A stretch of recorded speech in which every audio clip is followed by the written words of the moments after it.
Скопскиот клинички центар повторно ке згрижува ковид пациенти. Се ослободуваат кревети на клиниката за пластична и на клиниката за торакална хирургија.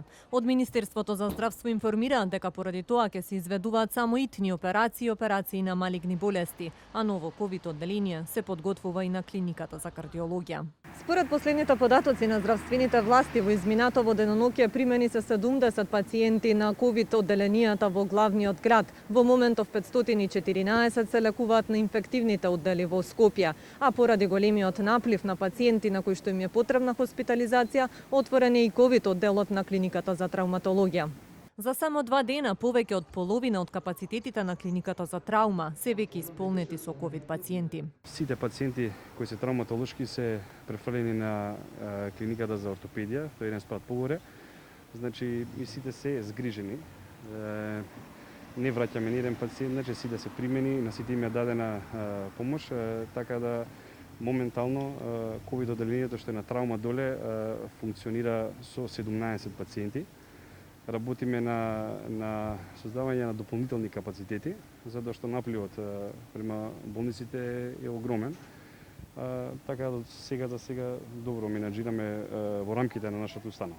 Ситуацијата е полоша и од ноември, кога беше пикот на епидемијата, велат дел од лекарите. Голем број на пациенти доаѓаат со потешки симптоми, а за разлика од претходно, сега и помлади пациенти завршуваат на болничко лекување. Возрастната структура е ширенолика, морам да кажам. Некаде се движат најмладиот пациент од 38 години, до најстариот пациент до 75 години. Генерално не можеме да кажеме дека се работи само за постарата популација, туку се работи и за помлади пациенти. Сите тие се згрижени и сега се во подобрена ситуација. А токму поради тоа што капацитетите на болниците се речиси целосно исполнети, а истовремено се зголемува и бројот на заразени помеѓу здравствените работници. Лекарската комора денеска побара од Комисијата за заштита од заразни болести за острување на мерките.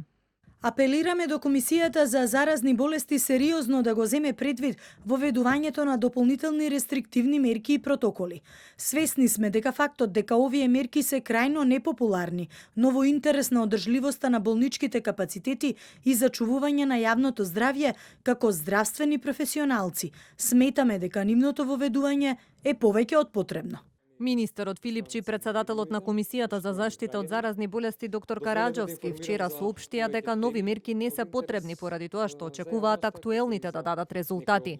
Од лекарската комора пак предупредуваат дека ангажирањето на здравствените капацитети само за лекување на ковид ќе го отежни лекувањето на пациентите со други болести, со што велат дека дополнително ќе се загрози здравјето на популацијата.